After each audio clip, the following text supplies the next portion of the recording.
Hello, everybody. Charles from GMAT Ninja here. Welcome to episode 3 of our series on the most unlikely, amazing admission stories ever. Here for this one, Maria Wich-Vila from ApplicantLab. Amazing DIY option, inexpensive. Her 3 stories are amazing. I'm going to toss them briefly up here. So 3 people with, bad is a mean word, but academic backgrounds that make you think, not Harvard. So an Indian engineer went to a college ranked 50th for engineering in India, roughly 50th-ish. Somebody who went to a non-elite public college, I assume the United States, where basically everybody gets in, 95% acceptance rate. And another one, data analyst, regional college, 70% acceptance rate. Here's the crazy part. All 3 got into HBS without spending a ton of money. They used ApplicantLab. So with that, we're going to take these stories one at a time, talk through these 3 individuals and what worked, what didn't work, what hurdles they faced along the way, what it was they did to overcome all of this. And I'll also add, none of them coming off of these non-elite academic backgrounds necessarily had super prestigious jobs right out of undergrad either. Maria, thank you for doing this. Thank you so much for having me. I am thrilled to get to share some stories of folks that that have worked with me and with my product. I mean, one of the things about ApplicantLab also is that the software, you sign up for the software, it doesn't turn anyone away. So sometimes if people have perhaps non-elite backgrounds or backgrounds that seem like they might be kind of challenging and they might go to one of the other firms, those firms might say, well, we'll only work with you if you'll apply to schools ranked 15 or below. Or we won't work with you at all for Harvard because you're going to risk our 93% acceptance rate, whatever that shiny statistic is that they put on the website. It's very easy to manipulate that statistic. So that's the other thing that I'm especially proud of is that they used ApplicantLab and combined with me. I did end up doing mock interviews with all 3 of these people, which is why I know their stories so well. So the first person was an Indian engineer, but did not go to IIT, did not go to BITS Pilani, did not go to, one of the super elite colleges, went to an okay engineering college. But they were able to, so there's lots of different ways that they were able to bolster that. First of all, they didn't go to a super elite college, but while they were there, they were near the top of the class and they won a ton of merit-based scholarship, number 1 in their batch, or whatever that might be. So while they were there, they made the most of the opportunities that they were given. So that's thing number 1. And then they also, and this helps a ton, they scored 99th percentile in the GMAT. And not just, how you would know, especially, there are so many, there are several scores that all are quote unquote 99th percentile. Some are more 99th percentile than others. This person's GMAT score was in the top. I mean, it was almost a perfect GMAT score. Wow. And look, to be clear, you don't need a perfect GMAT score to get into HBS. But what does that perfect GMAT score, near perfect GMAT score tell us? It tells us that, look, I might not have gone to a fancy college, but my intellectual horsepower is on par with other very intelligent folks. So when people dislike the standardized tests like the GMAT or the GRE, I'm like, no, it's a gift. It is, especially if you don't have a shiny background. Those standardized tests are absolutely a gift. It's an opportunity for you to prove hey, my brain is just as good as the other people. I just didn't have the same opportunity. Or maybe in high school, I wasn't that strong. And so I flubbed things up a little in high school. So I didn't get into the college I otherwise would have gotten in. So anyway, so those 2 things really helped, I think, alleviate any concerns about that person's ability to handle the academics in business school. Now, moving on then, because they didn't go to a super elite college, they then got a job at a large multinational, I'll say sort of a manufacturing industrial type of company. So they did end up, working for a big sort of fancy multinational firm. However, the way how they explained it to me is that there are sort of tiers of entry-level jobs. So some people who might have gone to one of the fancier colleges might have ended up in sort of some, rotational junior management rotational program. And this person was more sort of on the factory floor, for lack of a better term. They were hired by the same company, but that initial job was not completely, they were not a factory worker, but they were also not in the strategy group or doing anything fancy like that. And I think the second thing the second main thing, and we can talk a little bit more about what they did, and then we can talk about like, well, okay, what were the initial traps that they were going to do with their application and how do they avoid those traps? But again, just like with the college, once they were in that job, they sort of dug in and said, okay, I am going to do everything I can to just, I'm going to give 150%. And I am going to proactively suggest things that maybe they hadn't thought of before. And so this person kept raising their hand and saying, hey, why don't we have this? And why don't we do this? And constantly improving things. And that caught the eye of some higher ups who then elevated that person after the first couple of years to a position that had a lot more visibility and a lot more responsibility. And then they were able to leverage that to then get into HBS. So one of the things is it's not necessarily where you start, it's also where you are at the time of applying. That even if you had an unconventional path to get there, as long as by the time you apply, you're someone who is in a good position, impressing the supervisors, getting those really strong letters of recommendation, et cetera, then the background is overlooked. Okay, Maria. So what strikes me here is, okay, great. There's a nice fancy GMAT score attached to this. Wonderful, but there are so many Indian engineers with great GMAT scores and better undergrad backgrounds than this person. There are plenty of Indian engineers with more prestigious names on their resume from their work experience. So this is somebody who still is fighting really three things: non-elite academic background, non-elite company, frankly, and the fact that they're in this really crowded demographic of Indian engineers. So when the odds are that stacked against them, it's nice to say, well, hey, they crushed stuff when they got to the workforce and impressed higher ups. That doesn't sound like enough, I guess. So what else helped them power through? Because I'm sure the recommendations were great, but how do you convince HBS that this individual is more deserving of a slot than the many, many, many hundreds of other applicants who have similar backgrounds, but with more prestigious names on it? Yeah. So one of the things I teach in ApplicantLab, and my logo was sort of a light bulb, has a light bulb in it for a moment, is I teach people, like, here's what admissions committees are actually looking for. They're not hiring you to build them a factory in Boston, right? Like, they don't actually care if you are the world's best engineer. What they're looking for is people who have leadership potential. And there are many ways to demonstrate leadership potential. I believe there are 3 ingredients, but I'll share one here. And one of them is taking initiative. And not just saying, okay, I've been given this task and I'm going to do very, very, very well in my assigned task, and doing absolutely nothing else beyond that task. That is not what the very elite business schools are looking for. They're looking for the person who, I don't know if you're familiar with a little animal called a meerkat. A meerkat is like a little, it peeks its head up out of its little, its burrow, and it looks around. So I like to joke that HBS in particular is looking for people who are meerkats, people who poke their heads and they're like, okay, yeah, of course I'm going to crush it in my job. Obviously, that's table stakes. Of course I'm going to do well in the GMAT. That's sort of table stakes.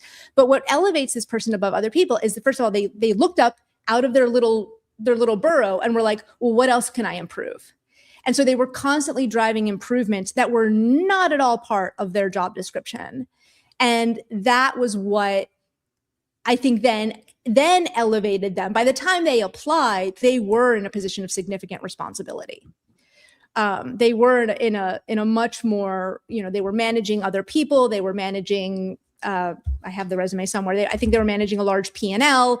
So that's what helped them get to the top. And so the recommenders, one of the things they talked about, and I think one of the initial missteps that this person was making, and it's a natural, I don't blame people for having this intuition, but if I started as an engineer, my job is to prove to them that I'm a very good engineer. And then that, if you believe that, which is not true, that's going to filter through all of your application. That's going to impact how you write about yourself in your resume. It's going to impact the stories you choose to tell about yourself in your essays. And it's going to impact what you ask your recommenders to say about you. And so at that point, you've expended a ton of energy proving something that they don't care about, because they don't need a factory on their campus. What they need is someone who's going to graduate, become the sort of leader that continues that upward trajectory in their careers, and then brings honor and glory to the school as an illustrious alumnus. And so it's those interpersonal skills, that sort of initiative. And I actually think that that this idea of like, wow, look at how this person essentially clawed their way from a non-elite background into a more elite role of significant responsibility. I think that's more impressive than the person who gets into the fancy college and then sort of coasts. So brass tacks in terms of, so again, I'm sure there are plenty of people watching this who have some sort of technical background, engineering, IT, programming, something where being great at their jobs right now in their 20s, early 30s means being a great engineer, being a great software developer, whatever it might be. If you're saying business schools don't really care about that, that's kind of a prereq. What are you writing about? So this person who is a great engineer who worked their way up, their initial instinct was, let me show Harvard, let me show business schools that I'm a great engineer, among other things. But then what are you writing about instead? How do you frame those essays and interviews for that matter around something else? Well, so you almost work backwards, and you think to yourself, okay, so what makes for a good leader? And how do I show them that I have those skills? And the reason why the technical stuff doesn't matter so much is because let's say you become a CEO one day of a company that manufactures plastics. You're not going to be in the chemical lab. You're not going to be the person in the factory. You're going to be the CEO. So yeah, is it helpful that you understand how plastic is made? Of course, but you're not the one making the plastic. You're the one leading the organization, making the right hiring choices, making the right strategy choices, making the right finance choices. And more than anything, no matter which functional role you have in business after you graduate, you're going to need to get people to work together. That's one of the key things, right? It's not the only thing, but it's one of the key things. So it's not about IQ, it's about EQ. And so the stories that you tell are not about that chemical formula that I figured out that no one else could figure out. The stories you tell are about this one employee who was feeling really, left out because of their caste, and you did something about it.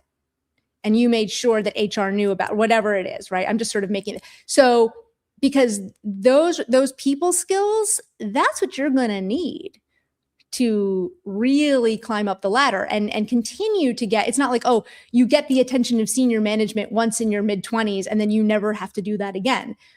After you graduate from business school, you'll be at a higher position, but you're still going to have to be the standout that senior management says, wow, look at that person, they're a star. And so those are the sorts of qualities.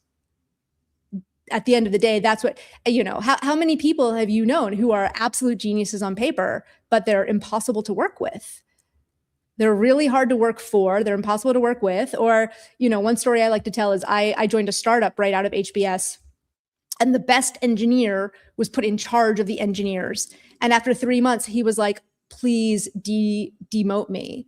I hate managing people. I just want to code. That's all. I just want to solve problems. I just want to code. I don't care about all these people's problems. And the one comes to me and complains to me about the one person. And then the other person's like, I'm not getting paid enough. And then the other, I don't want to deal with any of that. Right. So that's sort of the trap, is that you're like, oh, I'm super good at coding or making plastic or whatever it might be. But okay, can you manage others? Because if you don't like to manage others, or if you can't manage others, I have bad news for you about what an MBA, what a business career entails. And props to that engineer for the self-awareness, by the way, to say, hey, demote me. This is not what I'm great at. That's amazing. No, he was great. He was a great guy. Okay, so partly thinking about, we have a live viewer named Animo, or handle of Animo. I'll get to your question in a minute because I think it's related to this. So for this particular applicant, this Indian engineer, 50th ranked undergraduate program, non-prestigious, first job out of undergrad, ends up in HBS. What was the thinking for this individual in terms of where to apply and what their odds were? And I realize that kind of given the nature of ApplicantLab and it's a lot of it's DIY, maybe those aren't conversations you were having with this person in real time, but do you have a sense of whether there was a bunch of self-doubt where they're like, well, maybe I should just apply to insert regional program here, or maybe HBS isn't for me. What was their state of mind in terms of what was realistic? So I do think that, so they did work for a large multinational technical sort of manufacturing type of company. And so I think that what happened is that there are other people from that company who do go to the top business schools. So I think, first of all, once they were elevated to a position where they had gotten the attention of senior management and they were chosen to lead some really cool projects, I think they looked around and they saw other people with a similar type of level of responsibility getting into HBS. I also can't help but wonder if one of the recommenders might have played a role in saying, like, hey, just so you know, we send one or two people to HBS from time to time, and we think you might be one of those folks. So I'm going to go to Adam's question here. And I think this is going to be a little bit of a through line we'll probably ask us about the other two candidates that you worked with, Maria, because I think if you come from you look around and you see people, you go on LinkedIn or whatever, and you see people, oh, hey, I went to Princeton and went to Goldman Sachs, and that's who gets into Harvard, Wharton, Stanford, whatever. And I think a lot of people who have amazing profiles think something like this along the way and go, hey, some days I think I can do it. Sometimes I doubt myself. I think that's normal. But what would you say to this? And what would you say to somebody who's kind of going, I don't know if it's worth my time to apply to Harvard? Right. So first of all, you miss 100% of the shots you don't take. That having been said, it does help to look at your profile with sort of a sober and perhaps critical eye. So, one place to start is not that the score is everything. The score is not destiny. A super high score does not mean you're automatically getting in, but a low score could be the thing that is certainly a barrier and might mean that you're not taken as seriously, or there might be some concerns of, can this person handle the academics? So first of all, look at your score. If you are from an overrepresented group, the reality is that your score is probably going to have to be above the school's published average, just because there's so many people who look alike. And then the other thing I think if you look at what the different schools value, so every business school, if you're just starting this process, they all look exactly the same, right? They all have the same core curriculum. You're going to learn accounting. You're going to learn operations. They all have very similar electives. Maybe the electives are a bit different from school to school. But the different schools have different, I want to say, philosophies almost of what makes for a good leader and what they're looking for. And so someone who is an amazing fit for Booth is a terrible fit for Kellogg sometimes, and vice versa. So one of the things that it might help with is look at what the schools are looking for. How do they define leadership? What are they looking for in their alums and their current students? Because those are the people who are going to become alums, and then they're going to carry the brand of that school. They're going to carry the brand of that school with them forever, right? And so if a school is very famous for having a collegial, team-based culture, and then they let in someone who's very sharp-elbowed, very smart, but doesn't play well with others, and then that person goes out into the world, now that person is damaging the school's brand, because people are going to say, what? That guy went to the collegial schools, Kellogg, Tuck, Duke, that guy went to, and whoa, that's really surprising. So the schools are very cognizant of their brand. So one of the things is to ask yourself, when I look at my leadership accomplishments and how I accomplish those things, which of, does it match what each of the schools is looking for in terms of how their own particular little flavor of leadership? And then the final tip I would give is, I teach something called finding your resume twin. And that is trying to find someone who, and LinkedIn is honestly the best way LinkedIn's not great. You're going to waste some time, unfortunately, just warning you up front. But if you try to find people on LinkedIn who are going to a school or who went to a school recently that you want to go to, and their pre-MBA profile was similar to yours, it doesn't have to be exact, right? Maybe one person works for the Ford Motor Company and someone else works for, Toyota Motor Company. But the point is they were mechanical engineers in automotive, right? Then you can sort of see okay, what was their level? Or if someone works in management consulting, I see this a lot. Someone wants to apply with only 1 year of experience in management consulting. And I'm like, well, look around. When people from your office in consulting get into this school do they have only 1 year of experience? And then they come back and they're like, no, they tend to have 4. And I'm like, that might be a useful clue. So looking for the resume twins is another way to sort of, to try to gauge your competitiveness. And I think one of the things that gets really hard for applicants is if you go talk to admissions consultants, it's really hard to know when you, let's say, do a free consultation or a paid one, whatever it might be, with an admissions consultant, and you ask the question, what's realistic for me? I want to go to these schools. Can I do it? It's really hard to know who's giving you an honest answer. And I'm not throwing anybody under the bus with that. I'm not saying that there are sleazy ones out there. There's a lot of great ones out there. But the challenge, even for the honest ones, is to say, well, hey, I want to be honest about handicapping your odds. And it's really hard. You could be very, very well qualified for whatever schools you want to apply to. It doesn't mean you're definitely going to get in. It's too competitive. And it's really complicated. And so much depends on execution. How many people are applying in this cycle? How many people are applying who have a background similar to yours? And it gets really, really complicated. And we meet applicants all the time who say, well, I've spoken to 5 admissions consultants and they all tell me I'm amazing and something feels wrong. Like, well, if it feels wrong to you, then great, move on. Anyway, long-winded way of saying, I feel for anybody who's trying to make sense of this, and because it's really tough to know whether somebody who's trying to sell you something is telling you the truth. A lot of them are, some of them aren't. I think the resume twin is a really good way to depersonalize it and say, can you find the exemplars of people who are doing what you want to do via schools that you want to go to? That's right. Yeah. And those free consultations are never genuinely, they're all sales calls. And I don't blame people, by the way, for making them sales calls. Like, that's how they make their money. Right.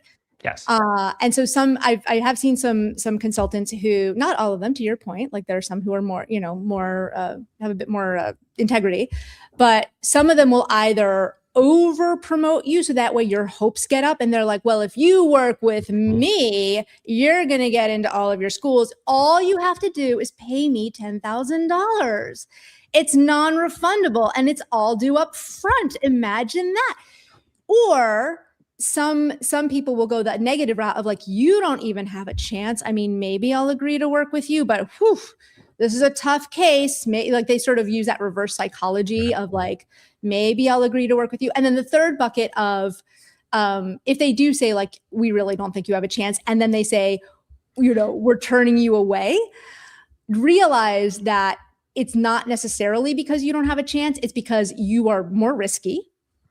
Everyone's risky, right? There's no such thing as a guaranteed anyone anywhere, except maybe, I don't know, Jamie Dimon's daughter. I mean, I'm sure she's very talented, but someone like that might have pretty much been a 99.9% chance of getting into HBS, but the average mortal is not guaranteed. And so realize that if a firm publishes a sort of success rate on its website, and if they say 97% of our people get into and they turn you away, realize that doesn't mean that you're not getting in. It means that they're feeling a little unsure about it and they don't want to tarnish that lovely number.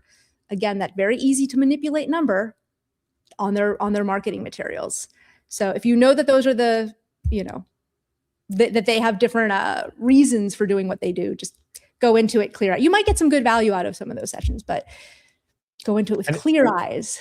And again, there's some wonderful ones out there. Like I can recommend a bunch of people who approach the process with integrity, and it's still hard to interpret when you're sitting there going, what are my odds? The honest ones are going to sound wishy-washy.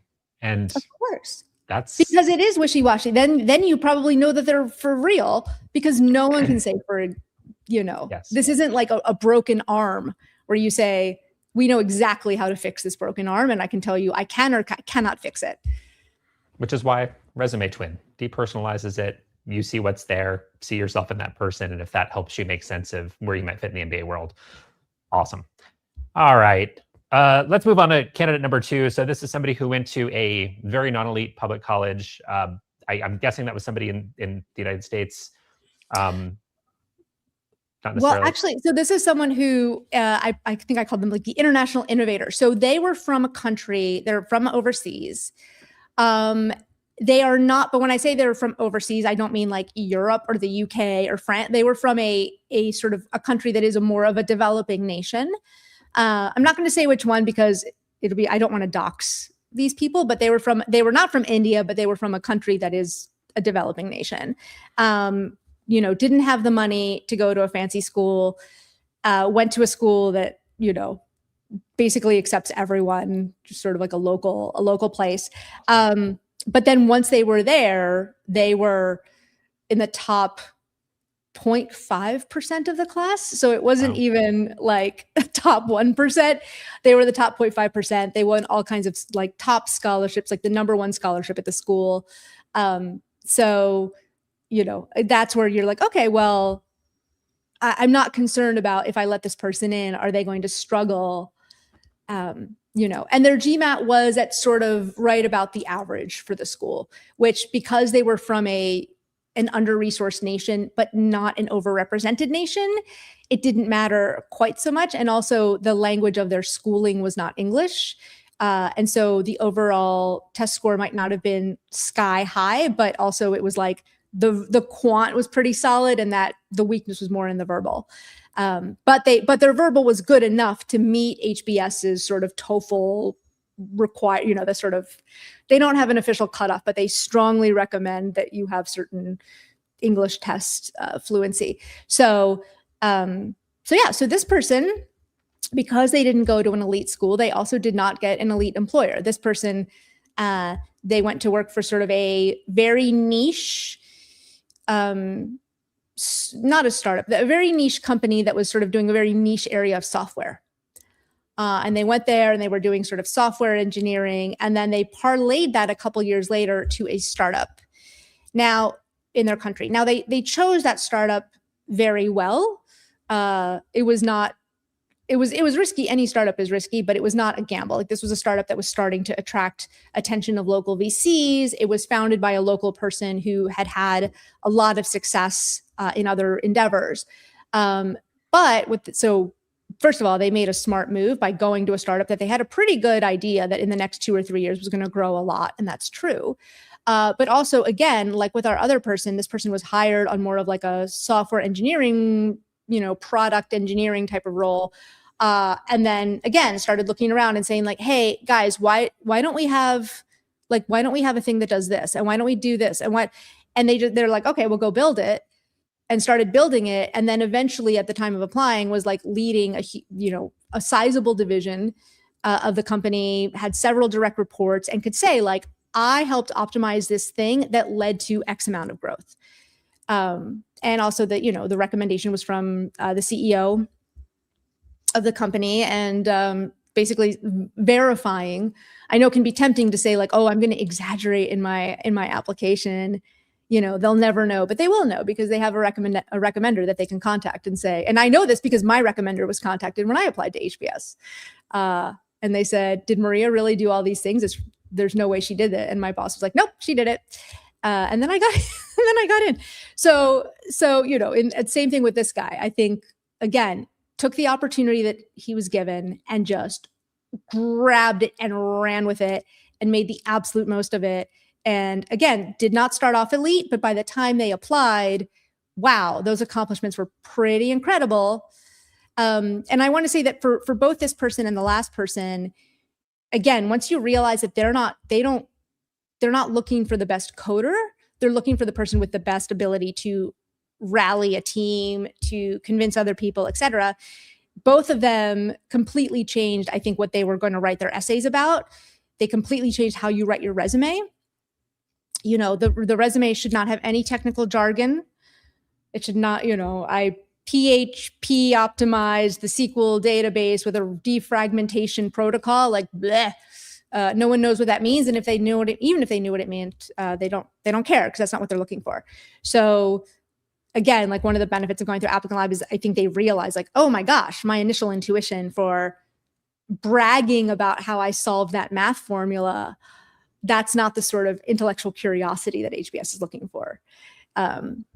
So anyway, so that person, they were able to overcompensate because they were able to just be a rock star and demonstrate, and they focus their application on those sorts of leadership, those ingredients of leadership that HBS is looking for. I'll ask the same question I did for the Indian engineer, because I'm curious. And again, if you don't know, because a lot of the applicant lab process is meant to be automated, hands off. You're not necessarily talking to everybody every step of the way. Are you aware of any self-doubt or sort of thinking about the target schools? I think a lot of people in that situation where they go, well, it's a startup. Startup's done well. I've done well at this startup, but not a lead undergrad. Nobody else has ever heard of this startup. So people maybe haven't even heard of my country if it's a small country or whatever. Those things get into your head. Yeah. Were they thinking in terms of maybe I need to set my sights lower than HBS? Did they think about not even applying to HBS? Oh, absolutely. There was absolutely a lot of doubt. And this person did what I advise everyone to do, which is to cast a wide net. Don't just apply to the top 3 schools, because it's really, I've got this video in the lab of when my son was about 3 years old. He was skiing down a very sort of easy little hill, and out of no one comes near him, nothing. He knocks himself over. He's skiing along and then plop, and it was completely self-done. Like there was no one, he was completely by, my husband's behind him filming him, but there's no one even close to him. It was just it was like a self-own, or like this is World Cup season. It was like an auto goal, an own goal. He did an own goal. Like he made himself fall over. And that's the analogy that I use when anyone applies to only the top 3 schools or the top 2 schools or the top whatever schools, and they don't have a safety net. Like just realize that that's a really good way to own goal your process and end up perhaps with nothing. So if you actually want to go to business school, just cast a wide net. And the other benefit, as a side note, for those of you who may be really interested in scholarship assistance, the quote unquote lower ranked schools do tend to be more generous with financial aid. So if that is a consideration for you, like realize that HBS, I haven't looked up the number recently, but as of a few years ago, they would say on their financial aid page, like, we expect everyone to take out a minimum of $80,000 worth of loans. Like, you know, if we're investing in you, you need to invest in yourself. They didn't say that. That's my own interpretation of it. Like, we're going to spend a lot of resources on you, then you should also take a chance on yourself by taking out a minimum. Like, we don't care who you are. Like, we expect everyone to take out a certain amount of loans. So, and some people didn't realize that, and then they'd get in and then they'd be like, oh no, I can't, you know, I was hoping for a full ride. It's like, well, they do that sometimes, but not always. So that's another benefit to casting a wide net. And something I'll add in, Maria, I know you feel strongly about this as well. We meet people all the time who kind of start with this, oh, Harvard or bust. Nothing will help my career unless it's Harvard or Harvard and Stanford or Harvard, Stanford and Wharton or an M7 or whatever version of that. And it's really hard to come up with that many career paths that require you to go to Harvard, Stanford, or Wharton. The vast majority of people we meet who say that will say, well, what is it you want to do? To borrow your phrase, Maria, let's go find your resume twins. And we'll find, what is it that you want to do? Let's find your future resume twin. What does he want to do? Okay, well, we found somebody who's doing that, who's 5 or 10 years more advanced in their career than you are. And they went to this long list of 50 different schools or 20 different schools or whatever it might be, depending on the situation. But it's never 3 schools, almost never 3 schools. It's 15, 20, 50, 100, depending on the situation. And some of the happiest students I've ever had over the many years of tutoring are the ones who ended up at, oh, I would never go to, I'll pick on Vanderbilt because I have some awesome stories from Vanderbilt. Yeah. Shout out to anybody who's considering it. Who said, no, I will only go to Harvard. Maybe I'll settle for Booth. Went to Vanderbilt and had amazing experience. Amazing experience. It was perfect for them.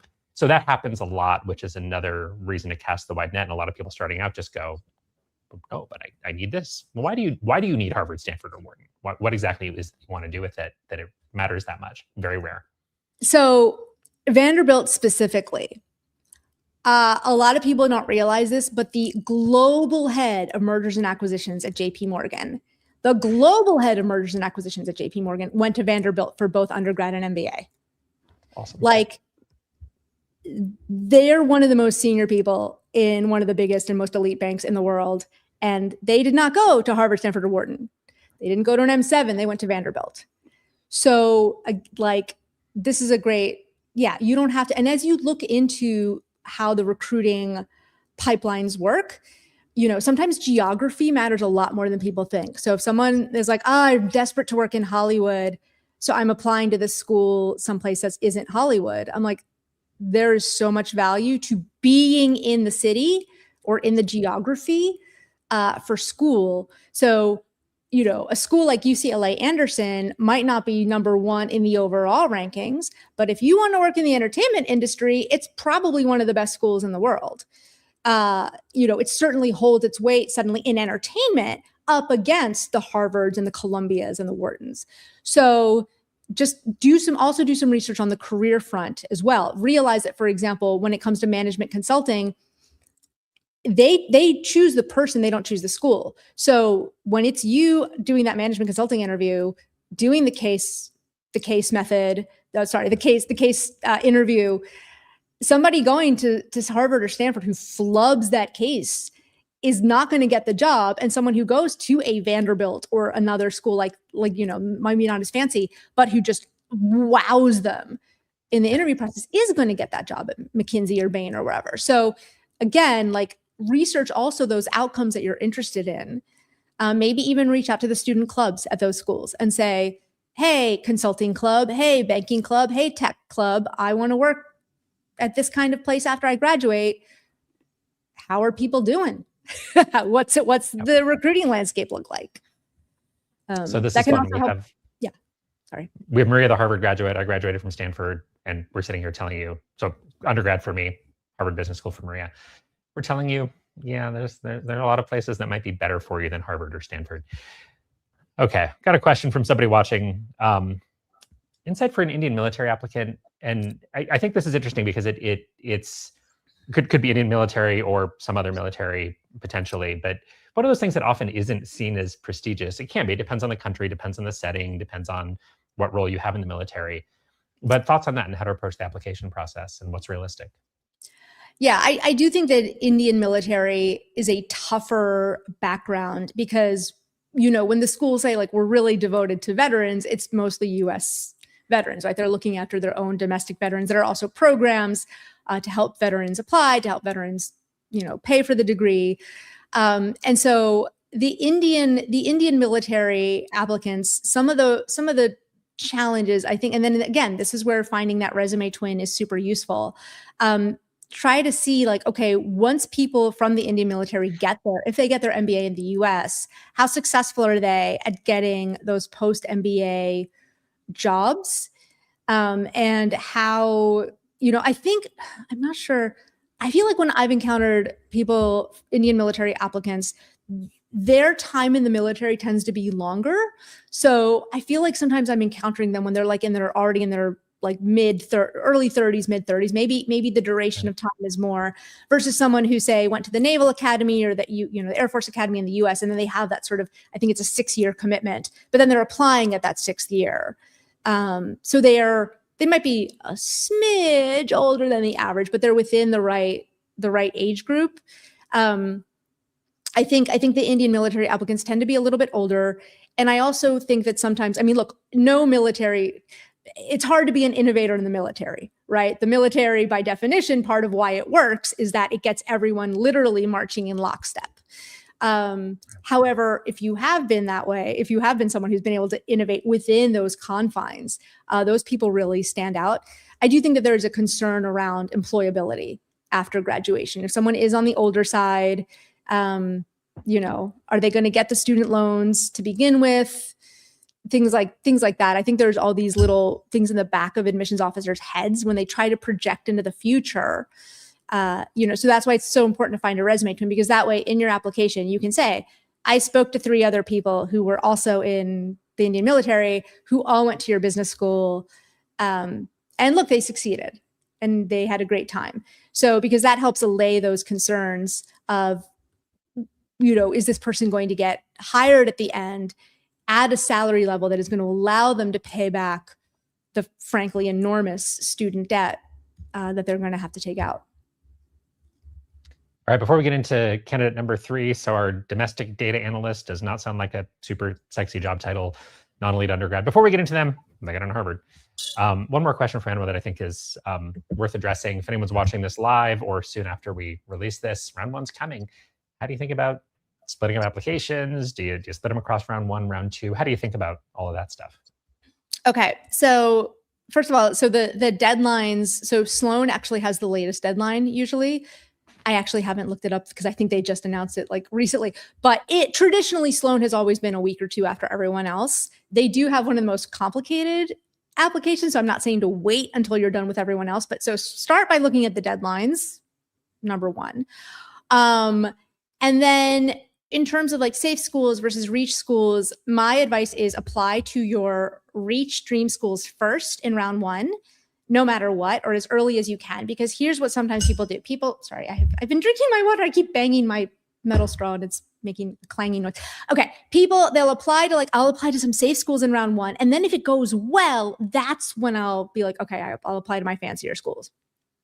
The problem is then they get into the safe schools in round 1. And then the deposit deadline is before they find out from the round 2 school. So then now they're faced with a choice. I'm swinging for the fences in round 2. I might not get in, but now I need to pay $2,000, $5,000. I think some of the European schools even have like a 10,000 pound or 10,000 euro deposit.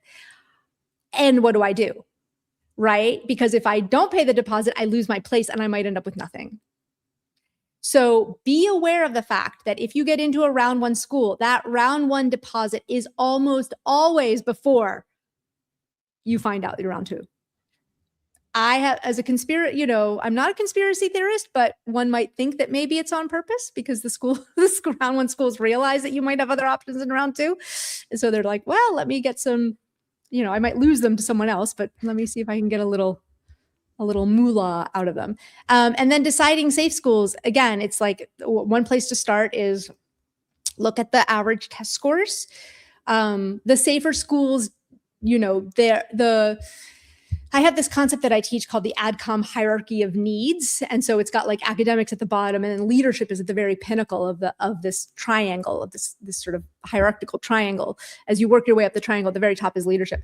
The more elite the school, the higher the bar is going to be for that leadership impact. So as long as your test score is kind of, if you're from an overrepresented group, realize that you need to add to the GMAT, let's call it 30, 40, 50 points. So whatever, to sort of be within the range for the score at least. And then in terms of like that leadership impact, if you've had a solid career, but maybe, you haven't had a chance to like lead a group or launch a new product or run a profit and loss for a division of a company, then realize that maybe you do need to look at some of the other schools that they are not as snooty or their bar is not as high for that leadership impact. Okay, I've got a great question that we are not going to answer just yet, because I think it's a great question. Penny of 3 years experience getting an HBS from consulting, something like investment banking. Thank you for the question, Sophia. We will address it. What I'd actually like to do though first is let's talk about candidate number 3. So our lovely person, domestic data analyst, went to a non-elite undergrad, 70%-ish acceptance rate for that undergrad.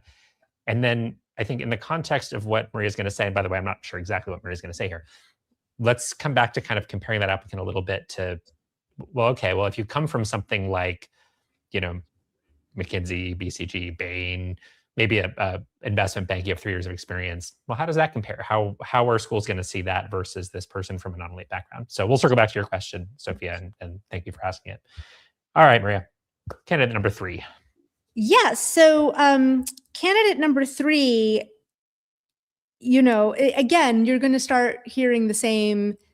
It's going to start sounding a little bit like a broken record, but that's because this is why I think this person got in. Not only, undergrad, sort of data analytics, statistics type of thing, went to work for a very niche company that no one had ever heard of, but in a very niche role, sort of, statistical data analysis type of stuff. But then that was sort of boring. But then they used that skill set they were not passionate at all about the company they were working for. In fact, they found it a little bit morally repugnant what this company was doing. But they needed a job, right? At a certain point, you're like, it's this or it's nothing. So they had taken the job and they were upfront about that. I mean, when they told their story, they say like, look, you might judge me because I took I worked for a company that it was not a tobacco company, but let's say it was something like that, right? So they were like, look, I didn't love this, but I took it because I had to, and I focused on and I got out of there as soon as I could. So then they took that skill set that they had developed, that sort of analytical, mathematical, statistical skill set, and then they went to a company that they were like, okay, what do I want? Like, what am I passionate about? And then they went to a company doing that. And I think because they had a genuine passion for it, that is what I think helped propel them to, again, being a meerkat who looked up and around and was like, hey, you hired me to do this one job, but look at, there's this other stuff over here. Can I just fix it? One of the things that they did was they identified a need that the company had. And they were like, guys, why haven't we ever built something that does X? And they're like, oh, let me tell you, we have tried for years. We've had so many teams try this, and every single time they abandon it, and it's gone nowhere. And what she did is she said, well, let me try. And she got a team together. She relaunched it. Like, this project had been in limbo, and senior management had been like, well, we wish we could have that feature, but good luck, look out. It's going to be awful. Like, no one can crack that puzzle. And she got a team together and she cracked it, and they launched it within a few months. And this wasn't even part of her original job. So she got promoted pretty quickly. Same story, right? Smaller company, but when you look at the percentage, the percentage impact, the overall numbers might be small compared to someone maybe running AdWords for Google, where maybe their top line revenue number that they're managing is in the tens of millions of dollars. This was smaller, but that delta on a percentage basis of where they took that company in the years that they were there was pretty big. And so I think that was the big reason why they got in terms of their candidacy. Now, in terms of their application, I think sometimes people from non-elite backgrounds understandably feel a need to overcompensate. And how am I going to overcompensate? I'm going to overcompensate by writing an essay that is so filled with fancy SAT or GRE vocabulary words that, verily I shall, the radiance of my intellect shall render them speechless. And so I think their initial thing, they were feeling insecure. And so they were like, well, I need to write this like very fancy essay. And one of the things I teach in ApplicantLab is like, use your authentic and genuine voice, especially now. And I've had this advice for years, but especially now in an age of AI. If any of your competitors are dumb enough or unwise enough to use AI for their essays, think about how much they're going to sound like everyone else. And by the way, admissions officers, like, you might not think your essay sounds like AI, but when admissions officers who read 10,000 essays a year, they can tell. So I was like, on the contrary, go more informal, write the way you speak. And the way they speak is delightful. They were so charming. Their essays exuded this positive energy, this I overcome obstacles and life knocks me down, I get back up again. You're never going to keep me down. And so, the essays were just a delight. And so I think that really might have, if they were on the border, I think that helped tip them into the acceptance pile. I mean, this just sounds like an interesting person. I mean, it sounds like what they ultimately did was express their whole journey in a really honest, human sort of way. Honestly, somebody who says, look, I went and I worked for a factory that turns kittens into glue, probably not literally that. And it was awful, but I needed a job, and here's why I did it, and here's what I did. Like, I kind of want to meet that person who is willing to say out loud that that's what they did, here's why they did it, and here's what they're really passionate about and how they used it as a stepping stone. And then they created all these things for a startup. I mean, that sounds like a fascinating person. And I mean, I'm pretty sure you agree with this, Maria. We often forget, kind of in the all the conversation that goes on the interwebs around MBA admissions or admissions for anything, undergrad, grad school, whatever it might be. We get into this idea, we kind of commoditize people. Oh, you're an Indian engineer. Well, your odds are bad. Statistically, that might be true. Oh, you went to Princeton and Goldman Sachs, very fancy. That's going to increase your odds. Okay, it might be true. But the human beings reading these things, they're human beings, it's not AI. They like a good story. They like interesting. And I feel like one of the things that's a through line whenever I talk to admissions consultants or talk to our own students that kind of punch above their weight, the thing you see over and over is this is somebody who wrote a really good story, and that person reading it is going, yeah, of course, they have leadership potential. They've had a great career. I think they would succeed here. I think they'd be great alums. One of the things that I think moves the needle is just, I want to meet this person. And that disproportionately is the person that gets the interview. Absolutely. That is absolutely true. This person, the way they wrote and the way they are in person, because I did do a mock interview with them, it's the same. First of all, it's the same person that showed up to both things. So unless you naturally talk the way AI writes, that's reason number 4020 to not use AI to write your essays. Because then you show up to the interview and you speak in a completely different way. This person was authentic to the core. They were so likable. Like you're like, I would follow this person into battle because they were vulnerable, they were honest, but they also at the end had this positive, like, I'm going to make stuff happen. And I've already started making stuff happen and I'm just getting started. And if I'm an admissions reader, that's the horse in the race I want to bet on. I don't want to bet on the person who's just done everything they're quote unquote supposed to do and who's going to burn out at age 30, because they've just like, well, I was supposed to go to Princeton. I was supposed to work for Goldman Sachs. So I did it. I don't really care about it though. And I don't have any hobbies and I don't have a life and I don't have a personality. Like, that's not someone you're going to follow into battle. I would follow this into battle. I think this is a perfect segue. Sophia, thank you again for the questions. So what's your opinion of 3 years of experience getting into HBS from a prestigious consultancy? What kinds of candidates with 3 years of experience get into HBS or Stanford? I assume that's Stanford GSB. And we could broaden this out to people at other sorts of prestigious prestigious MBA feeder sorts of jobs. Consulting, investment banking, maybe private equity, high-end tech, that sort of thing. So prestigious 3 years of experience. So how do you think about all that? So the good news is, Sophia, if you work for an MBB, you are literally surrounded by people who either are about to go to business school that you've either worked with, they're maybe a year or two above you, and they're either going to business school now, or they're your bosses, they're your, engagement managers, your managing directors, whatever, and they probably went to business school and now they're back and they're working for your consulting firm. So there is no shortage of data for you. It's not like the person who worked for the automotive manufacturer and it's like, well, there's 5 of you and that's kind of tough to find. There are literally hundreds. I think something like, I don't remember off the top of my head, like 20 or 30% of the entering class at these top business schools is usually from management consulting. So if we say it's 30% off the top of my head, that number might not be right, but something like that, 30% out of 900 entering students, that's 300 students. That's 300 biographies that you can look up. And so literally ask around. If you're like, I don't really know anyone. Well, first of all, that's a sign that maybe you should start trying to get to network a little more within your firm and winning people over. But look around, like look at their LinkedIn profiles. Ask around. Hey, when someone like, have we ever sent anyone to Stanford? And if so, what were they like when they applied? I will say it's a very common background. It's very common for people to have MBB plus 2 years of something else. Either 4 years at MBB or 2 years at MBB, 2 years in industry.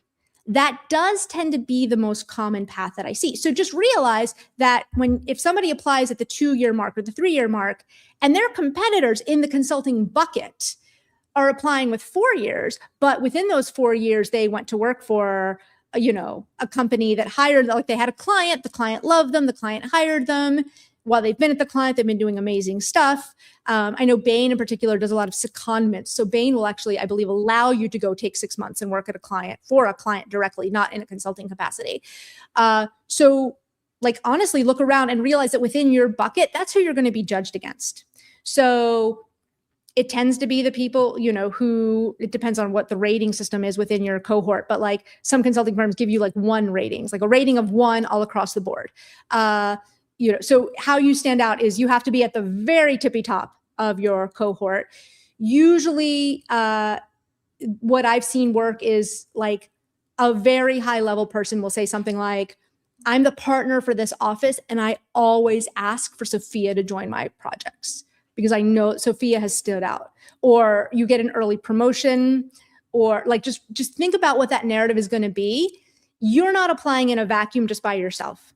You're applying against all of the other MBB consultants, Oliver Wyman, like the boutiques, the ZSs, everyone who works in management consulting in some capacity. You're all competing against each other.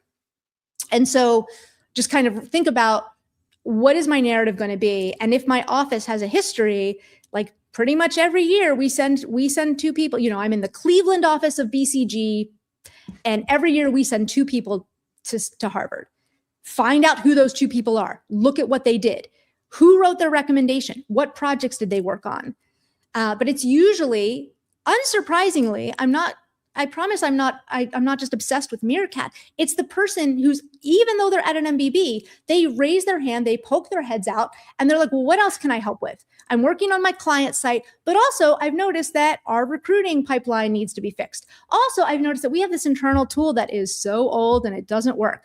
What can you do so that eventually the senior partners or managing directors or whoever will say, like, you know what, this is a very important client project. We only need the best. Sophia is the first person I thought of. And then they write that in the recommendation. I think that's how, for people to punch above their weight class, they need often their accomplishments to be on par with the people who have more experience. And they also need their recommenders to go to bat for them and essentially say, yeah, she's a little bit younger than the normal person, but you should take her now. Realize that also it might be tougher.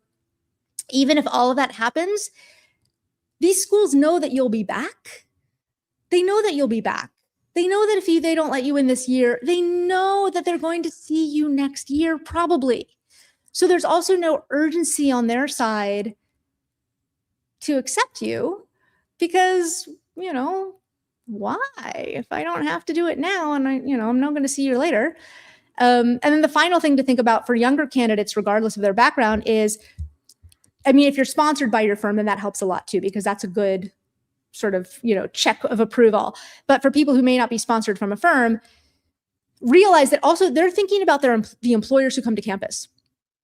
And so if I am an employer who comes to campus to hire MBA grads, and I can, for the same price point, get someone who's got 5 years of experience, who managed teams, who has a level of expertise in this one specific industry, or I can hire someone who is more of like a generalist consultant for 3 years, wasn't really managing people, like, I might take a chance on that younger, less experienced person. But if I'm paying the same salary no matter what, I might get a little more bang for my buck for the person who has the more experience. So sometimes I've heard younger, like very young candidates who get in at the 2-year mark because they're amazing, they then have a hard time on the other side convincing employers that they're worth that high salary, because the employers look at them and they're like, but you're young. Like, what are you doing here? So not always, but sometimes that does happen. All right, getting some more questions here, but we are hitting the hour mark, so we are not going to answer them today. Enemo in particular, you're asking a lot of great things that I know are on a lot of people's minds. So please join us again for these. We're going to do at least 2 more of these live sessions with admissions consultants, sharing 3 amazing admissions stories. So coming up July 22nd, July 29th, same time, start these at 8:30 a.m. Pacific time. More broadly, if there's anything else you want to see, GMAT Ninja Wednesdays, admission series, just tag me on all the socials, definitely on GMAT Club at GMAT Ninja. And if you want more Applicant Lab, highly recommended, inexpensive, about the price of a single hour of admissions coaching elsewhere, ApplicantLab.com. That's where you find all of Maria's handiwork in a nice online platform. Maria, any final wisecracks? Wisecracks, that's quite a tough. I was just going to add also Applicant Lab, it comes with email support, and I manage that email support inbox. So don't think that you're just buying the software and you're never going to get a real person. I'm a real person. Hi. And you get access to me for your quick questions or anything like that. So I am here to support you. You're not on your own. That's a common misconception. But yeah, just, you miss 100% of the shots you don't take, but also try to be educated about the shots that you're taking. And she is not AI, which is part of what makes her awesome. Maria, thank you so much as always. Thank you for having me. This was wonderful. Thanks for watching, everybody, and we'll see you next time.